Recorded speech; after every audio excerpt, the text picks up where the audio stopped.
Hey, Nick, we need a tagline for the podcast. No. Real life opinions. Movie reviews told by fans and not critics. Hey everybody, welcome back to Real Life Opinions and Indiana Jones less real life opinions. How is everybody? How are you, Jeff? I am delightful. I feel like the movie we're doing today is very Indiana Jones-esque. It's Spielberg at his best again, helming a show that he's not directing. So Yeah, his fingerprints are all over this, very obviously. So I can't remember if we touched on it at the end of last week, but we are doing the Goonies. I think we might have actually said a different movie. Did we even call it last week? I don't know if we did. Oh, I can't remember. I think we were just talking. Because I know when we were talking about doing a completely different movie franchise. Yeah. And then the reason, besides what, it was actually my wife who suggested we do this movie, but the reason I agreed so readily is we had just undertaken a franchise of 5 movies, and I didn't want to take on a franchise of 7 movies afterwards. Like I had said in the very first episode, I wanted to avoid franchises. I wanted to do a lot of single movies, and so this just seemed like the natural following. When you say wife, you mean loyal, dedicated listener to the podcast? It's like one of 2 of our most... Besides us, we have 2 women in our podcast world that are giving us our listens. We must have more than that. There must be someone that we don't know listening. Whoever it is, hi, thank you. You're amazing. Yes, we appreciate you deeply. Lisa and Nicole, you guys keep doing what you're doing too, okay? Okay? So we are doing the Goonies, and we never did say that, did we? I just did. Did you say Goonies? I did say Goonies. Well, I was up. Probably. Okay, well, I was doing something different, and then I came back. Because I'm a professional, goddammit, Corey. I'm a goddamn professional. Consummate. So, first thing, your wife suggested this because, our loyal listener, Lisa, because I'd never actually seen this movie from beginning to end before. Which is a crime in its own right, but we'll let that go. I'm going to view this not with the nostalgia lens that a lot of others will. Did you think, the first 10 seconds of this movie was if I didn't know what the Goonies were already, that would have been that's a creepy opening if you don't know what you're in for already. The opening scene is the jailbreak scene where they break out the older Fratelli brother who made it look like he hung himself in his cell. And so, yeah, it's a grim beginning. So, well, and even they have the silent Goonies, it's a skull, and then the Goonies come in and there's no music. Just zooms into the one eye socket. Oh, so creepy. But I do love when he goes in there and he's just like, "Oh, to whom it may concern, you schmuck." You really think I'd be stupid enough to kill myself? Classic. Yeah. Give him credit. The whole using a pipe to hold himself up and everything. It was clever. It was very clever. Even when you've got the younger Fratelli, Joe Pantoliano there, lots of you guys should know him if not by name. Cypher. He was Cypher in The Matrix. He was in Percy Jackson. Anyways. The Bad Boys franchise. Yeah. So they create a perimeter of gasoline as he's trying to escape, and then they get out, and then they shoot this perimeter, and as the police come out to chase him, the whole perimeter catches on fire, and I think to this day, that was freaking brilliant. It's a good thing they didn't do it with the fire department. They did it at the police station, because fire's our enemy, why isn't the fire department here? But I love how when they leave that, and then you're introduced to all the main characters, all their perspective of the chase going on. Yeah. And you can tell automatically this is a small town they're in, because they're just oh my god, did you see the when car a chase is the most entertaining thing of your life. As a child of the 80s, I'm sure you can appreciate the home too, right? Yeah, it's you can tell the movie took place in 85 and was filmed in 85 because that house screamed 80s. Yeah. Well, it screams 60s and 70s, but that's what the 80s screamed, right? Because the average house seems to be 20 years old, and then nowadays it's 100 years old, but back then it was like so many houses built in the 60s, bottom line. So Mm-hmm. Do we need to talk about the plot, like why these guys are escaping from prison and how it kicks off with everything else? I if you don't know there's a developer going around. They want to knock down the Goondocks, right? yeah, of Which is where the Astoria, Goonies. Oregon. So Nice Astoria, Oregon. And I never realized that's where Goonies got their name. So we've got two antagonists in this movie. We've got the Fratellis that escaped from prison, who are the Nazis, right? Eh, yeah, I they're mean they're bad people. well, I'm not calling them Nazis. I'm more like they play the exact same role the Nazis play in the Indiana Jones movies. Yeah. I guess if we're doing that comparison, yeah, that's totally it. Yeah, so It's hard for me not to compare after just going through the marathon we just right, went through. yeah, that's fair. I love how instead of a journal, they've got an old attic. It's got all the paraphernalia and exhibit stuff to do with it. Not to chase the treasure. Yeah, very convenient that everything. So everything's going to get flattened, and they need to find this treasure to help save their town, or at least this area of the town, right? So it's the rich versus the poor, and then of course you got your criminal, the quote unquote Nazis, as I said it, that are trying to also get the same treasure that you're getting. And you got the mom who's the typical, you need to stay at home and blah, blah, blah, and you have to be good. In which, by the way, the mother, every 80s movie's mom, Mary Ellen Trainor, God rest her soul, amazing, amazing actress. I loved her so much. I'm gonna really miss her if they make another Lethal Weapon movie. Yeah, we who's going to be the psychiatrist now? Mm-hmm. And then so like you said, multiple antagonists. You got the Fratellis. You've got I'll call the mom one just tongue in cheek, and then you've got the developers who want to take over the land. So Because of all, it's either drug dealers or rich developers, right? yeah, obviously.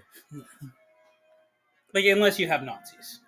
But in an '80s kids movie, it's either a rich developer or it's a drug dealer.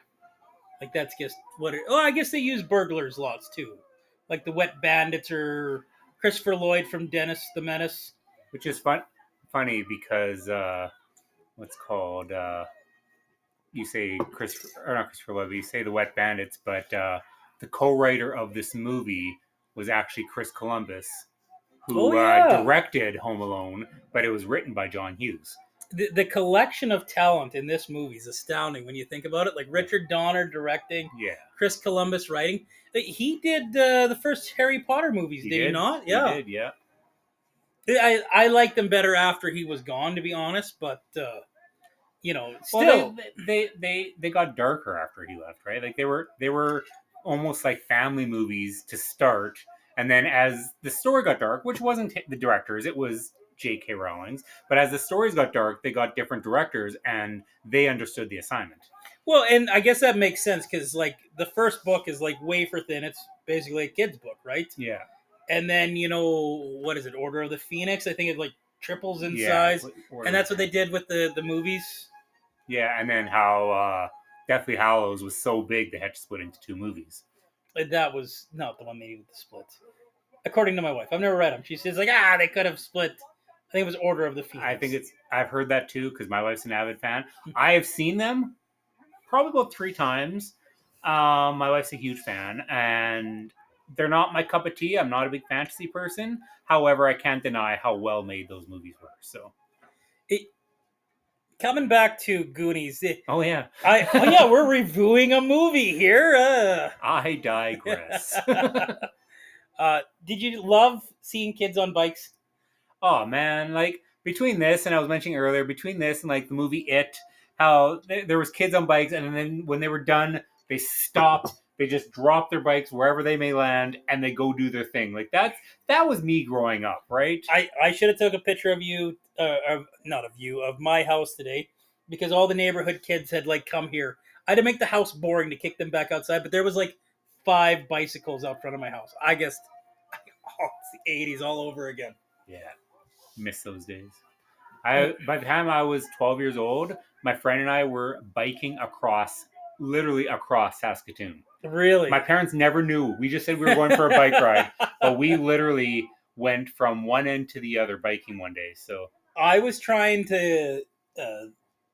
My coworker is my son's best friend's dad, and so I talked to him, and I was just like, "Oh, are they going to go down to the valley?" Like, "Oh, I don't know. They might get a little shy to go down to the valley." And it's like, "Come on, kids! Like, go explore the valley. You go!" But they spent like 8 hours outside exploring the forest, eh? which is impressive. I mean, good thing they were in the trees because it was like 30 degrees today. Oh, so. It was a warm one today. Yeah. So, of course, the kids. Where do they end up? Their first stop on the map? Yeah. The bad guy's place. Well, it's funny how they literally stop in this one spot, just whatever possesses them, they just stop and they get out and they've got this little doubloon that they found with the map in the attic and they hold it up and lo and behold, everything is the perfect fit to fit in the little holes carved out in the doubloon. I'm like, wow. Yeah, guess perfect, eh? Yeah. It's like the amulet from Raiders, right? Yeah. Like it's just they're borrowing. Steven Spielberg is just like, borrow this, borrow that, borrow whatever you can from Raiders, because like yeah, perfectly lined up, and then ends up at the Fratelli's home, because of course it ends up in the big bad guy's home first, right? Well, it wasn't. Well, I guess it was. It was their lair more than their Well, home. it was. So. Yeah, I guess it was a lair, not their house. Their hideout It was a summer restaurant turned lair. Yeah, where they're making counterfeit money in the basement. Yeah, like I said, these were just bad people from escaping jail. Oh my god, the mom is terrible. Yeah, from counterfeiting money, from like there was 2 dead bodies in the beginning of the movie alone. Like I love how they just like, oh, Chunk, you're in the freezer with the dead body. We'll be back. No, there's ice cream in there for Chunk, right? Like, what does he care? Well, he got in the freezer because he's like, I can smell the ice cream. I'm like, you can't smell ice cream. There's a giant steel door. Those containers of ice cream are sealed. There's no fucking way you're smelling the ice cream, Chunk. I don't care how good your sniffer is. Yeah. Well, she's also like, child abuse is one of the things they got to get going to, right? Like, you find out later when you meet Sloth, freaking head's all disfigured, and it's like, oh yeah, I dropped you on the head once or twice, 3 times. Yeah. Like, oh, okay, that explains the mental damage there. I really love once they get into the tunnels, and they're really smart with the exposition in this movie, because a lot of movies is just like, oh yeah, this gets an exposition dump, but all their conversations feel very natural. I didn't notice that. Like, there wasn't a lot of times where you guess like, oh yeah, this is just exposition for the sake of exposition. Yeah. Like they explain who am I thinking of specifically? Mouth, when they explain the him speaking Spanish, because it ended up being a little bit not of dire importance later, but like, oh, he's our translator, right? Yeah. And they very naturally explain, oh yeah, he can speak to the maid. Yeah. Which, by the way, why is their house getting foreclosed, but they still have a goddamn maid? Because, like Mrs. Walsh said, they wanted their house to be completely spotless before it was torn down. Because that makes sense. That's going down, but you know what? Again, that's totally an 80s mom thing, too. So I loved when they ended up in the tunnels. Andy's her name, right? Yeah. I didn't notice the first time watching this. We're doing a watch through right now. I was just like, how in the hell did Andy and her friend end up with them the first time? And you were the one that pointed out, oh yeah, Troy. Troy Yeah. was trying to look up her skirt. in the car there. He was kept moving the rearview mirror to angle down there, and it's funny because like when they show the mirror, it's looking down at her skirt, but she kept saying he's looking down her shirt. So I don't know if that was a goof or if she thought he was going for the shirt, but he was actually going for the skirt. And there's so much, yeah. Well, It made me laugh, I so. don't think the mirror could have looked under her skirt, but I think it could have looked down her shirt. But yet the mirror showed the skirt. Yeah. So I think that was an indication for later when she jumps off the plank and you totally see her underwear. yeah. Like, totally an upskirt shot. The I love all the interactions underneath the tunnels though. It's got, I think I said it before, it's got a lot of Indiana Jones fingerprints all over the tunnel scenes, right? Well, what's funny is you've got two actors in this movie of the kids, well, basically the kids, that grew up to become even more famous. So, as much as this movie put them all on the map, Sean Astin was, of course, known for being Frodo in the Lord of the Rings movies. What was that small independent movie? Yeah, Lord of the Rings. That small independent movie, right? But before we lose this thought, I got a request for us to do those movies. Oh, I'll be sick that day. I'm not watching those movies. It was the extended cut, even. Oh, yeah. Like we take requests, but I'll be sick there's a limit. Anyway, and then you've got the older brother who is Josh Brolin, which, for all you know now, he was Thanos and he was Cable in Deadpool 2. So, I mean, did those put him on the map? No, not even close. Maybe Thanos, but definitely not Cable. But bottom line is in the movie itself, yeah, Corey Feldman, of course, became huge. But in the movie, Sean Astin, his childhood excitement, his wide-eyed look, Sean Astin's amazing. He led this movie with a charge. Even though he played the awkward one, he led the movie. Corey Feldman's the standout for me. Like, he's the most memorable character, but Sean Astin, he does, like you said, a phenomenal job. They gave that Corey Feldman that one wishing well scene. Yeah, where it didn't really make sense with the character, but man, it was good. It was a hard scene. I felt like that should have been Mikey's scene, like Sean Astin's. Yeah, but he knocked it out of the park for me.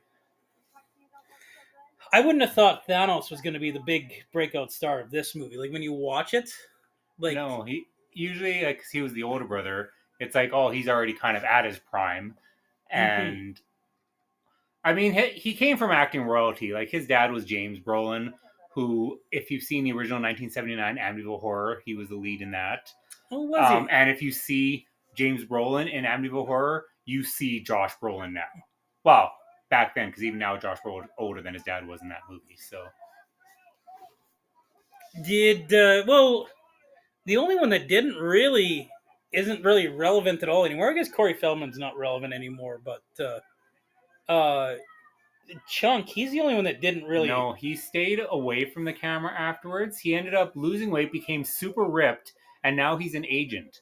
So he didn't want to be on the other side of the camera anymore, but he still wanted to be in the business. So he's an agent now, and but the rest of them, even Data around there, Data there, same guy. In case you all didn't know. Indiana Jones connection, yeah, exactly. Again. But he, of course, just won an Oscar for Everything All at Once, so good for him. He obviously, nobody thought he was going to be anything ever again, and all of a sudden, boom.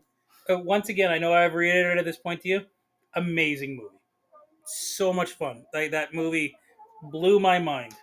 Yeah, I still need to watch it. I haven't had a chance. I want to. So my wife didn't like it. I don't think Lisa would like it, but it's an amazing, mind-blowing movie. It's so cool. Excellent.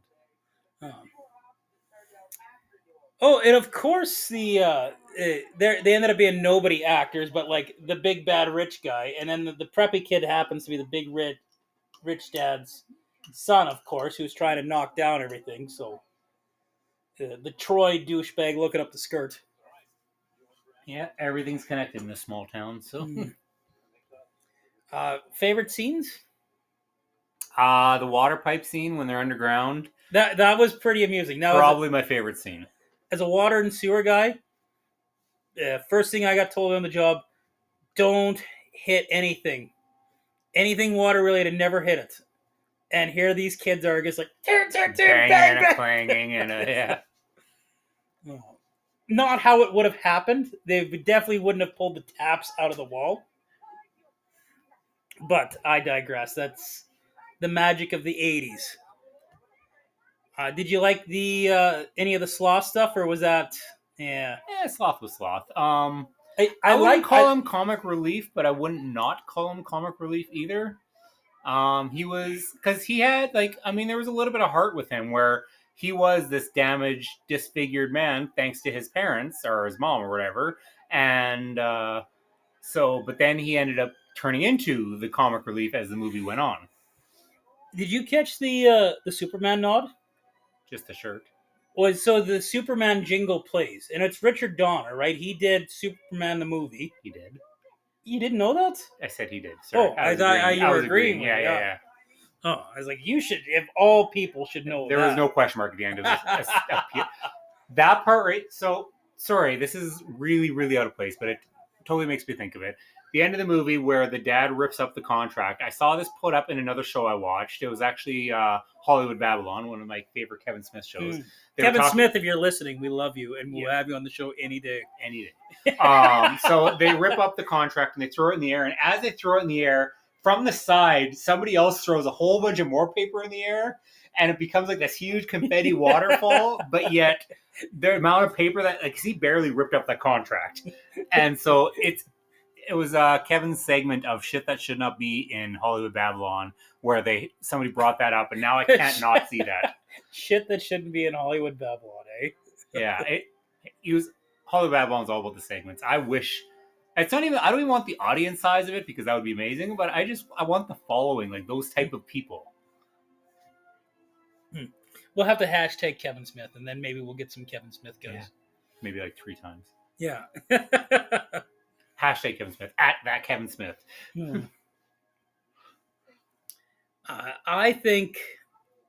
I thought the Rube Goldberg stuff was amusing, but it seemed a little passe in '80s stuff. That seemed to always happen in the '80s movies. Like somehow or other, these kids would build these elaborate bowling balls thing that would fall on. And I don't understand at the beginning of the movie when they do the Rube Goldberg for the door. They somehow to get the chicken to lay an egg. Yeah, because they scared him with the balloon. That doesn't make any sense. I mean, it's like the equivalent of crapping your pants when you get scared. That's not how laying eggs works. I'm not a farmer. I don't know. I've had laying hens before. That's not how it works. If anything, if you scare them too much, they'll stop laying eggs. If you petrify them, you'll change their genetics, and then not their genetics, but you'll change their hormones, and yeah. Chickens are weird. Good thing they taste good. Really off topic. My dad had turkeys on the farm, and James was pretty little. The chickens made me think of this. We're way off topic here, but this is a good story. The turkeys were small when James had last seen them, and so he went in with a pail of chop to go feed the turkeys. We went away for about a month and came back, and turkeys grow pretty big in a month's time. So he comes in, he's got his little ice cream pails of chop to go feed them. He runs in, and then all of a sudden he stops, looks up, and then just slowly backs away because these turkeys are half a foot taller than him at this point. He's just I done fucked up. Just take the food. Yeah, I'm out of here. Don't hurt me. Yeah. The look of fear in his eyes was just, it was heartbreaking yet hilarious, right? I like that stuff. I love the 80s nostalgia. I don't have the nostalgia lens. Did you watch this as a kid? Yes. Was this one of your favorites as a kid? More than likely. Did you just have so many favorites? You were such a horror guy, right? Oh, yeah. Well, it was about this year when this came out that I watched Nightmare for the first time, Nightmare on Elm Street. and then I immediately converted to horror. But Yeah. like this movie was 85. Nightmare came out in 84, but again, I would have been 5, and there's no way I would have been You were not watching in the watching theater. Nightmare as a 4-year-old. No. However, in 85, a year later, I was like 6 years old, and my cousins were watching it, and I was told to stay upstairs in bed, and I snuck downstairs, and I hid behind the couch, and I watched the movie, and I fell in love with it. So I could not do horror as a kid. I couldn't do horror till I think it was the big horror resurgence back in the late '90s. Movies like the Scream movies and 96, yeah. and 13 Ghosts and 13 Ghosts and House on Haunted Hill are, to this day, 2 of my favorite horror movies. You know, I really liked them as when they came out, and that was like the first time I could go watch a horror movie. But like, I haven't seen them in at least 20 years. No, they were released on Blu-ray probably within the last 5 years, and I bought them both, and yeah, they still hold up to me. So Yeah, I always just kind of assumed that the graphics, since like that late '90s visual effects were not the best. No, there was, I mean, the CGI was like people were just realizing what you could do with CGI, but CGI wasn't quite there yet. So they were just like, we've got, okay, we can do this with CGI, but you couldn't. There was so much more practical effects in 13 Ghosts than there was CGI. The only CGI was how you could see them only while wearing the glasses. So they'd see them with glasses on, they'd take the glasses off, they weren't there.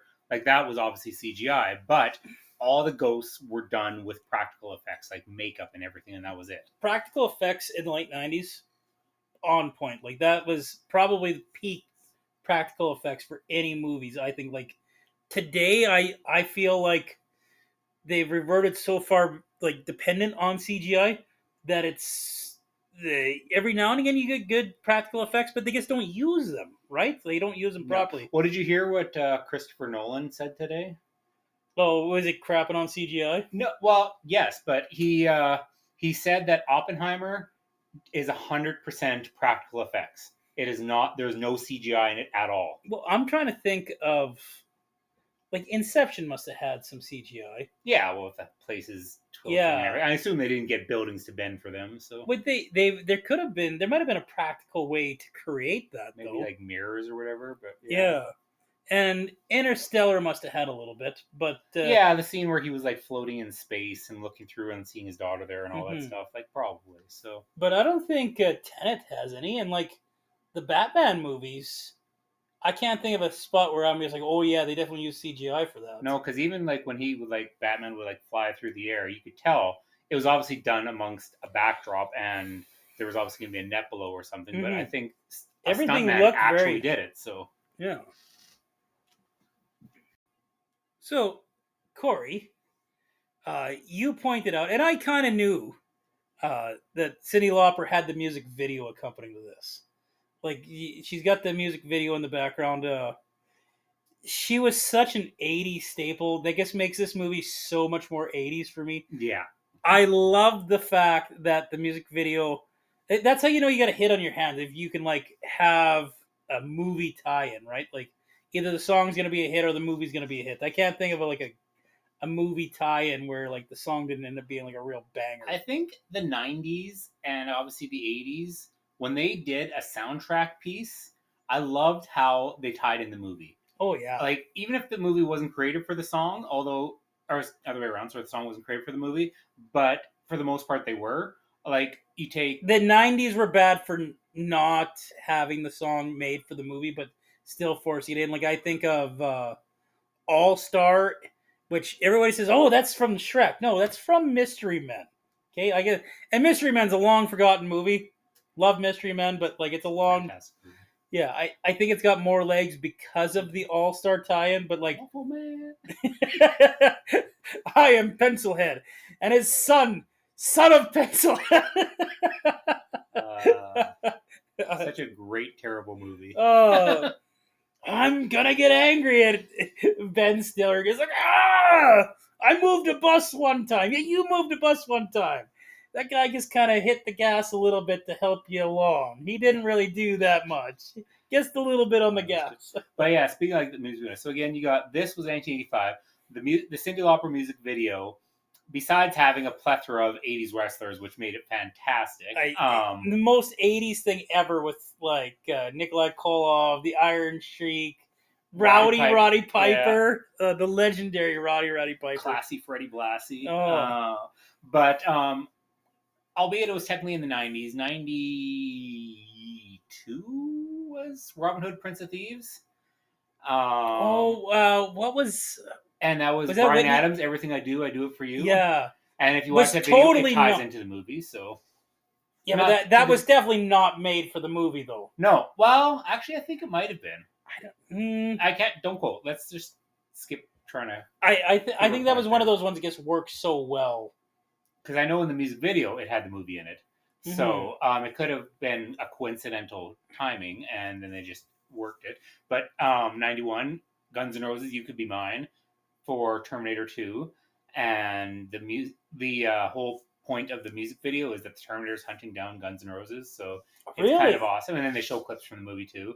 Like I said, this one here, the Cyndi Lauper one, they actually have the actors in the video. They have the actual Goonies. That was a literal movie adaptation video. Like a lot of other ones, they just show clips. But this one, it was a story within a story that had the kids in it, everything, like the actual kids. So like that was cool. And you could tell it came out at the same time because kids look exactly the same. Mm-hmm. So. Yeah, I mean, they probably were cheap, right? That's probably why they could get them. And yeah, you can't get Arnold Schwarzenegger to chase down Guns N' Roses. I'm sure that was all like clips and like, shots from behind. No, did they really use Arnold? Yeah, really? Yeah, and because at the very end of the video, he catches up to them backstage, and so they have his red vision with his little target thing, and he like assesses every guy, and then it's like assessment, waste of ammo, and he walks away. Awesome. Yeah, but no, it totally is. And actually, I have a concert of Guns N' Roses from '92 that when he introduced You Could Be Mine to do it there, he's like, in the meantime, how about a little bit of Arnold? So I was like, awesome. So two of my favorite things right there was Guns N' Roses and Terminator 2. So should we wrap up final thoughts of this movie? Like, I don't think we got to do beat by beat. Like... No, the one thing I was going to bring up, so the ending scene, they on the beach or on the ship? On the ship, still in the cave. They all jump off the ship and everything. They're in the water, and then stuff happens, and then more booby trap shenanigans. Yeah, blah blah blah. But then they get out and they get on the land, and everyone finds them on the beach, and all is well. But the one scene, Data says to his parents, "The octopus was scary, but that was it." And people who watch this movie are like, "What the hell is he talking about?" But if you watch the deleted scenes, when they're in the water, there's a giant octopus going after them, and they cut it out probably to save money. I think it would have. This was already it was close to a 2-hour movie already. Yeah, it was literally like an hour 56, I think. So, which was a long movie for '85, right? Especially for a kids-centric movie. Yeah, they hardline an hour and a half. Like that was like, okay, you're not going. I think there's actually a governing body like of work that says you can't have kids in a movie longer than X and X and X. Really? But I think that's more for babies and toddlers than it is for like they would have been like 10 or 11 in this movie. You can make an argument that the Marvel movies are kid movies, and like the Avengers are all like 2-hour plus. Well, like I said, kid is in like I said babies and toddlers. Like that's why if you notice most movies that involve a baby, it's always twins. Mm-hmm. Because they can't have the one on. Well, that's a different. That's a legal thing, eh? Yeah, well, that's kind of what I meant. But that's like a legal. I thought you were talking about in the theater, not no, while filming. No, while filming is what I meant. Yeah. So that's why I said with a kid-centric movie like this, kid-centric as in the actors, it was surprising to see it be 2 hours long. So well, could you imagine? Like a lot of these movies are like 20 hours on sets. Like I wonder how long they did it with the kids. Because you wouldn't be able to do a 20-hour day with kids, right? You'd have to shoot in the summertime and hope for the best. Yeah, Do you imagine the hours those kids on Stranger Things put in? yeah, right. Big show like that, like it's got to be a ton of hours. We'll have to watch the deleted scene for this octopus. Is it pretty terrible, the effects? It is. It's a rough cut, so it's really, really, really, Yeah. really, really bad. Actually, in fact, I think they might just use storyboard in it. Oh, yeah? So, Well, that probably would have been too expensive to shoot. So. yeah, and that could be why they cut it, right? So, it seemed like this movie did that a lot to me. Like, it seemed like, well, how did they get from there to there? Like, it yeah, seems a lot like of sudden cuts. Yeah. yeah, it's like I feel like something's missing here. No, there was definitely continuity issues throughout the movie, but luckily, the target audience would never notice, and But- us looking back at it now, we forgive it because of the nostalgia. But like someone like you said, who doesn't have the nostalgia, you notice it more. You remember when these movies were made? Also, like I think they thought most people were just going to view them one time because theater was still like the primary viewing thing for all these. Beta and VHS still weren't quite prevalent in all homes, like not the way that streaming and DVDs are in this day and age, right? Like No, yeah, VHS really hit their peak in like the late 80s is when they really started exploding, right? and I think DVD came out in like 93, 94. Was it that early that DVD came out? It came out. It didn't take over right away. Oh, yeah, it didn't take over till like the mid 2000s. I remember Rat Race was the first movie I bought on DVD. Oh yeah, And that movie was what, like 95 or something like that? no, So, Rat Race wasn't 95. I was already living in Camrose when Rat Race came out, so I didn't move to Camrose till 97. oh, okay. So, I think Rat Race was in the Duggan Theater, and the Duggan Theater opened up in 97. oh, One of the okay. first movies they showed was Titanic. So, which was 97, yeah. So, Yeah. so maybe, or maybe DVD didn't come out until 96 then. Well, Rat Race, I want to say was a 99 movie. Hmm. Like it was a little while after. I'm pretty sure I watched it in the theater too, so.